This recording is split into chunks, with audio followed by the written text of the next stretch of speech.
ያለምንም የጸብ ምክንያት ነው ቀጥታ ወደ ግል ተበዳይ ሄዶ በመዶሻ ጭንቅላቱን የመታው። ተከሳሽ አያሌው ተስፋዬ ይባላል። የወንጀል ድርጊቱ የተፈጸመው በየካ ክፍለ ከተማ ወረዳ 11 ተስፋዬ ገራጅ ተብሎ ከሚጠራው አካባቢ ነው። ተከሳሹ ከዚህ ቀደም ከግል ተበዳይ ጋር አብረው በሚሰሩበት ገራጅ ውስጥ በተፈጠረ አለመግባባት ቂም ቋጥሮ ይቆያል። የግል ተበዳይ ስራውን እያከናወነ ባለበት ወቅት የቆየ ቂሙን በማስታወስ ያለምንም ጸብ የግል ተበዳይ ጭንቅላትን በመዶሻ መታው። ወዲያው የተመታው ግለሰብም ደም በደም መሆን ጀመረ። ተከሳሹ በሆዱ ቋጥሮት የቆየውን ቂም መበቀያ ቦታ ሲያፈላልግ የነበረና አጋጣሚውን በማግኘቱ ተጎጂን በመምታት ከባድ የአካል ጉዳት ያደርስበታል። ይህ መረጃ የደረሰው ፖሊስ ተጎጂውን ወደ ሕክምና ቦታ በመውሰድ እርዳታ እንዲያገኝ ካደረገው በኋላ ተከሳሽን በቁጥጥር ስር በማዋል ምርመራ በማጣራት መዝገብ አደራጅቶ ለሚመለከተው ለክፍሉ አቃቤ ሕግ ይልካል።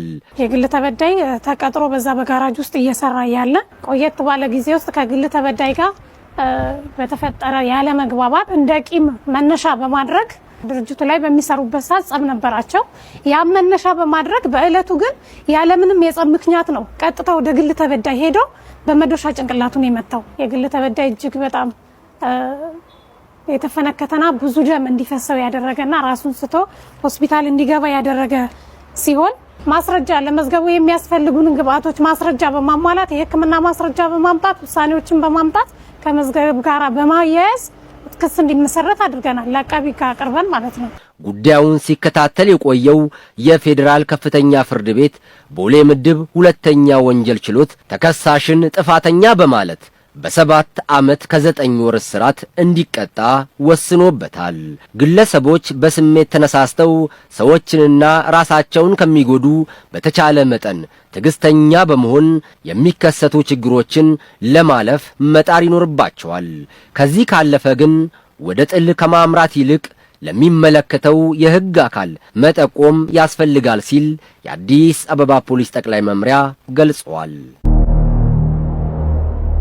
በአንድ ቀኗ ነው። ተከሳሽ አበዛሽ በዛብህ እንደማንኛውም የቤት ሰራተኛ ሰርታ ለመለወጥ በአዲስ አበባ ከተማ ጉለሌ ክፍለ ከተማ ቃሌ መስጊድ ተብሎ ከሚጠራው አካባቢ አንድ ግለሰብ ቤት ውስጥ ተቀጥራ ስትሰራ ነበር። ታዲያ ግን ከዕለታት በአንድ ቀን የግል ተበዳይ መኝታ ቤት ክፍት መሆኑን ትመለከታለች። ይህን አጋጣሚ በመጠቀም ወደ መኝታ ቤቱ ስትገባ ተቀምጦ የነበረ 90 ግራም የተለያዩ ወርቆች ታገኛለች። ያኔ የተሰጣትን አደራና ኃላፊነት በመርሳት በልብሷ ጠቅልላ ታስቀምጣለች። የግል ተበዳይም ወደ ቤት መለሱ ያስቀመጡት ወርቅ በማጣታቸው ተደናግጠው አካላዊ ፍተሻ ሲያደርጉ የጠፋው ወርቅ ይገኝባታል። ጥቆማው የደረሰው ፖሊስም ግለሰቧን በመያዝ ምርመራ በማጣራት ለክፍሉ አቃቤ ሕግ ይሰጣል። አበዛሽ በዛብህ የተባለች ሰራተኛ ከገባች የአንድ ቀኗ ነው። 2,117,640 ብር የሚገመቱ ንብረቶች ናቸው። ተጠርጣሪዋ እነዛን ወርቆች በሙሉ ጠቅልላ በልብሷ በመያዝ ለመሰወር አስባ በአጋጣሚ ተይዛ ወደኛ መጣች።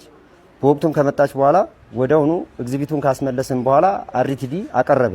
ክሱን በሰውና በሰነድ ማስረጃ አቅርቦ ክስ ከፈተ አቃቤ። የክፍሉ አቃቤ ሕግም በተከሳሽ ላይ ክስ የመሰረተ ሲሆን ጉዳዩን ሲከታተል የቆየው የፌዴራል መጀመሪያ ደረጃ ፍርድ ቤት መናገሻ ምድብ ሁለተኛ ወንጀል ችሎት በዋለው ችሎት ተከሳሽ አበዛሽ በዛብህ ጥፋተኛ ሆና በማግኘቱ በ7 ዓመት ከ2 ወር እንድትቀጣ ወስኖባታል። የቤት ሰራተኛ ስንቀጥር ጥንቃቄ ከማድረግም ባለፈ በቂ ቁጥጥርና ክትትል ማድረግ ይገባል ሲል የአዲስ አበባ ፖሊስ ጠቅላይ መምሪያ ይገልጻል።